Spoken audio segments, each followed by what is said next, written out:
it is not enough that black people own banks or black people own real estates, because they are still under the same regulations that were thrusted upon them by another ethnicity.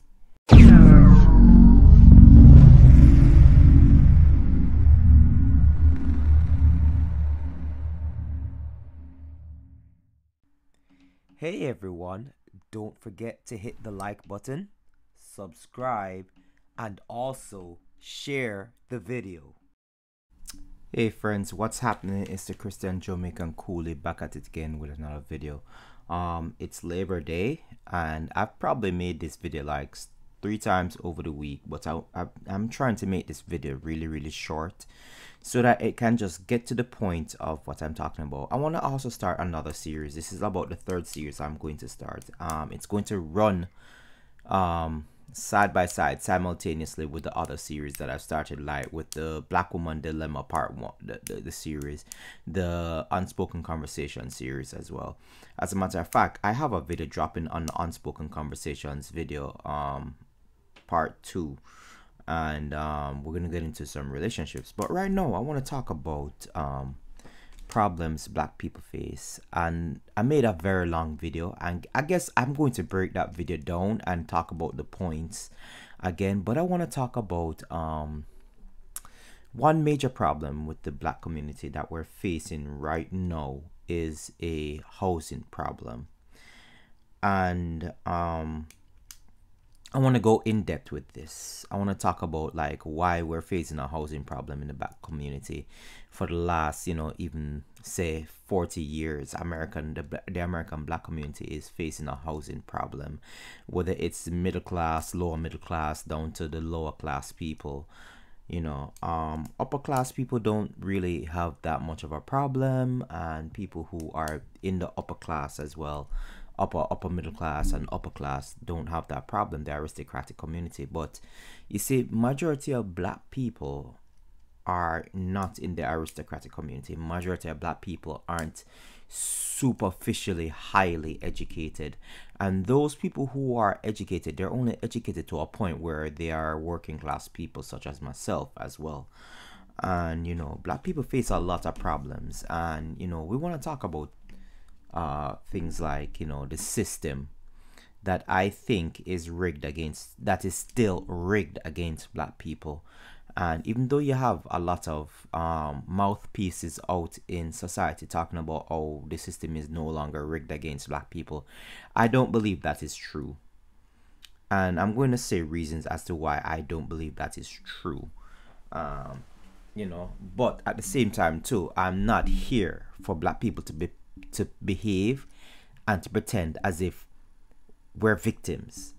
That's the main problem I also have with black people. Black people like to play this whole victim card, this whole race card and stuff like that. We have to pick ourselves off of the ground.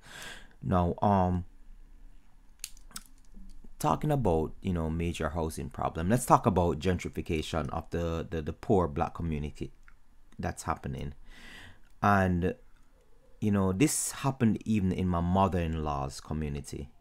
Now, as you people know, I'm from Jamaica. I don't know the American black people's struggle. I can only read about it, and my wife can tell me about it. And from what my wife tell me, it was pretty bad for her, coming up.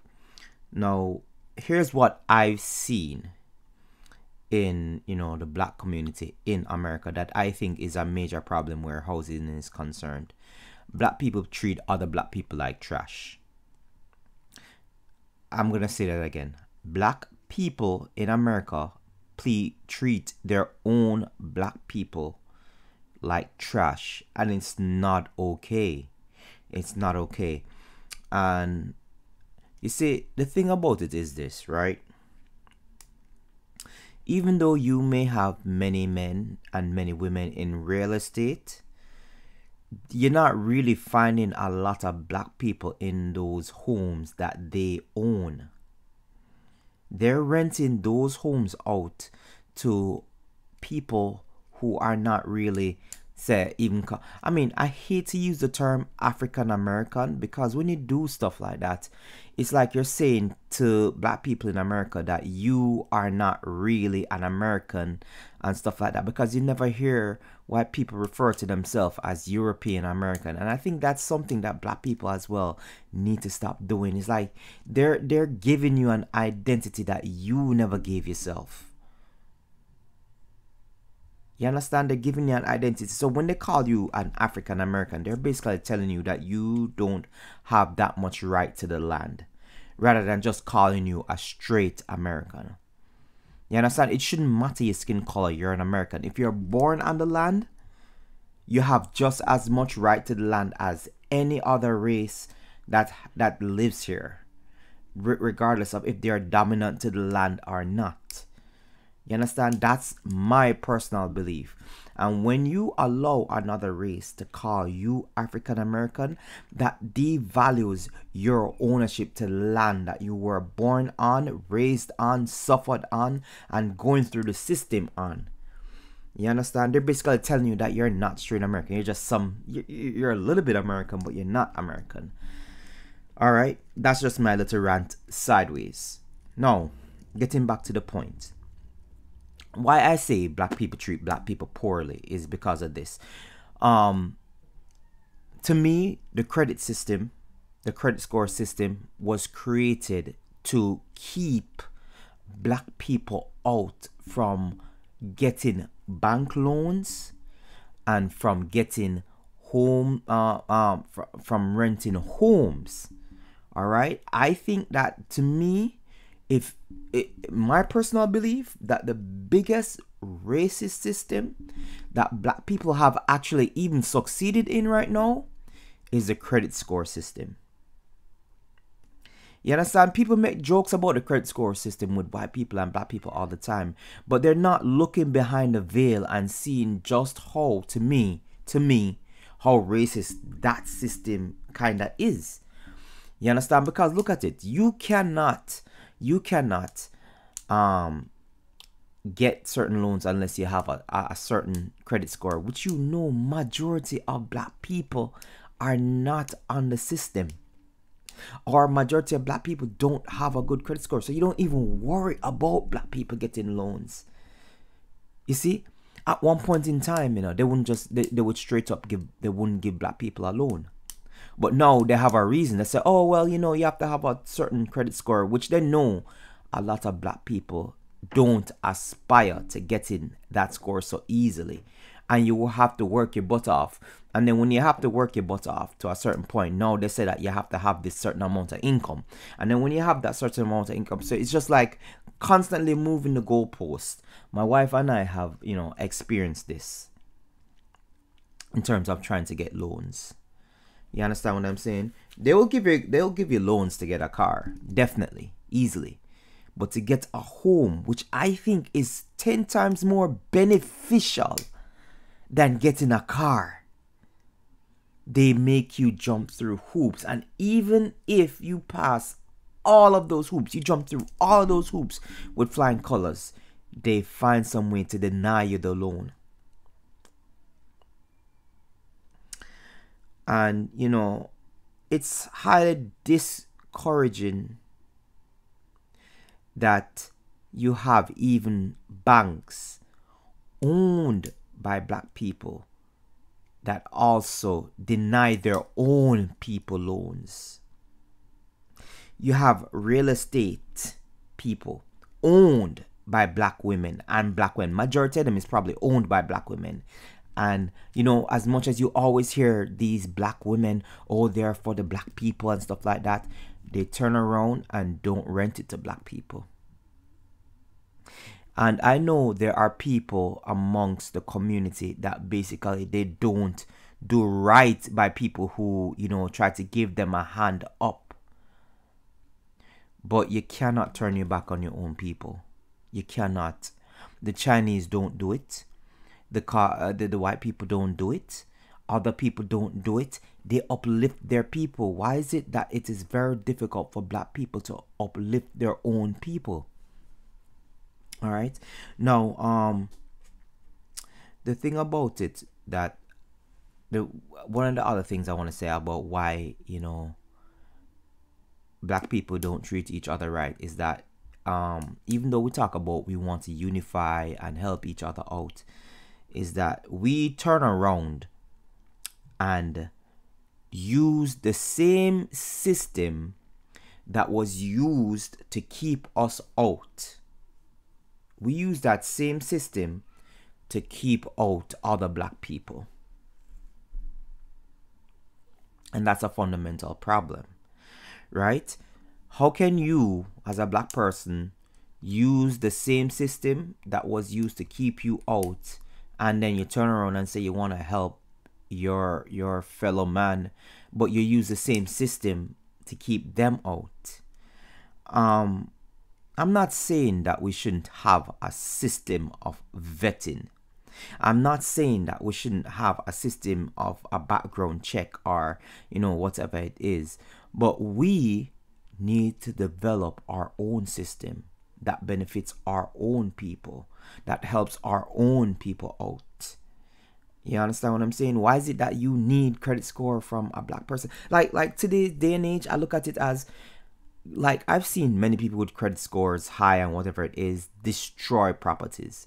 Destroy property. People's properties cost them thousands of dollars to repair it and stuff like that, and they still turn around and go and use a credit score again. What is the use of the credit score when you're renting out a property to your fellow man? What is the use of it? That's what I want to know. Because what I'm saying is this. There are definitely ways we can use to vet people. You can check their pay stubs. You can check, how much they make. You understand what I'm saying? You can give them forms to fill out. That's a way of vetting, giving people forms to fill out. But this credit score thing, if you don't have a certain credit score, I'm not renting to you. If you don't have a certain, and these are black people who own these institutions. So you see, it is not enough that black people own banks or black people own real estates, because they are still under the same regulations that were thrusted upon them by another ethnicity. And they use the same regulations that was basically harsh on them on their own people. And we're not going to be able to grow in that manner if we're still using the same regulations that was thrusted upon us by another ethnicity. That's not how you grow as a people. You grow as a people by creating a system that rivals those regulations. And I know in a way it's kind of like, pay to play.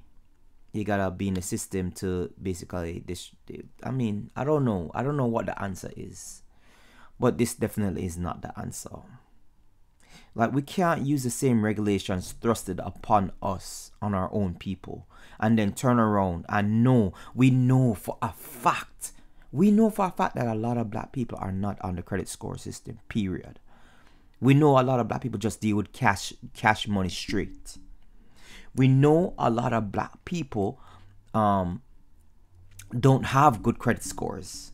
We know that it's not a majority of black people in America that have good credit scores. It is a minority of the minority that have good credit scores.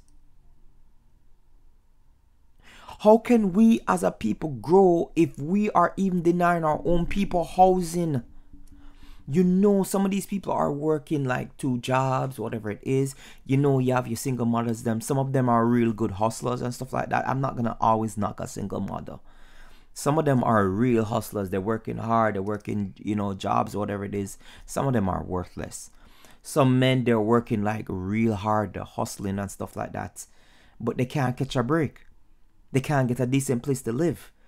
Credit score, for what? I'm working like 10 times hard than this credit score would mean anything to me.